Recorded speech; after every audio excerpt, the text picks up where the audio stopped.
Stella. Thank you for taking some time away from your office to come and educate us and the home seekers on the whole application process of buying a house. Can you please introduce yourself and kindly explain what you do daily? I'm Stella Mapisa. I'm head of submissions. Daily we try our best to get approvals from banks, try to get approvals for our clients. So what we do basically is we check credit profiles in the mornings, then we check applications from sales just to see if everything is fine, they've added all the documents needed for submissions, then we submit to EUF, which is our bond originators, and then we also follow up on the banks if there's anything outstanding or long overdue. We do those selections as well. So we do motivations if there is incompletes on applications. Also check, follow up with sales, what's happening, where's the incomplete, so we can submit. Okay. Yes. And then can you please explain a little more about a credit score? What is a credit score? Credit score is basically the credit behavior of a client.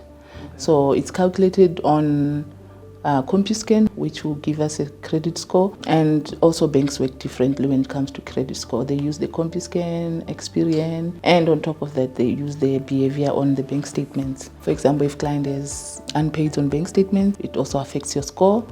If the client gets paid and the money is finished the following day, it also affects your score. And then what is a favorable credit score? From 620 and above. If you've got 620 and above, we can make it work. Yes. And then what documents do you need for a house application? It depends with the client. If it's a working client, 9 to 5, we need 3 months pay slips, 3 months bank statements, ID copy, marriage certificate if you married, ANC contract if you married ANC, divorce decree if you're divorced. If you're a foreign national, we also need documents like work permit, permanent residence. And most foreign nationals, they need deposit as well, 50% deposit when you're applying. If you're self-employed, we need self-employed documents. Your business should be registered. You need proof of income from your accountant, all the self-employed documents that we require. Yes. And what is the length of a bond? Maximum is 30. Depending with the banks. Nedbank recently changed to 30 as well. They were having up to 25. They recently changed to 30. Minimum, it depends on your qualification. If you want less years. Okay. And which banks do we submit to? We submit to Standard Bank, ABSA, FNB, HIP, Nedbank. And then we've got clients from Eskom, they want to do Eskom Finance. We've got clients from Investec, they want to do Investec as well. So we do submit to those as well. Okay. And can you please just enlighten us about affordability?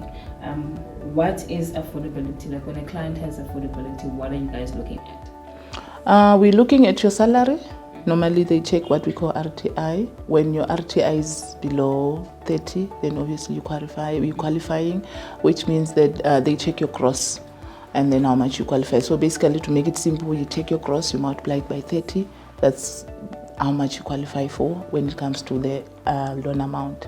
And then we also check after deductions, what are you paying on your credit profile, your accounts. We subtract your accounts, we subtract your bank statement debits. We also, your daily living, groceries, transport, we subtract that. The amount that's left should be enough to pay for the bond and to have an extra if should the interest go up. Yes, yes. And if a person is blacklisted or their partner is blacklisted, are they able to buy?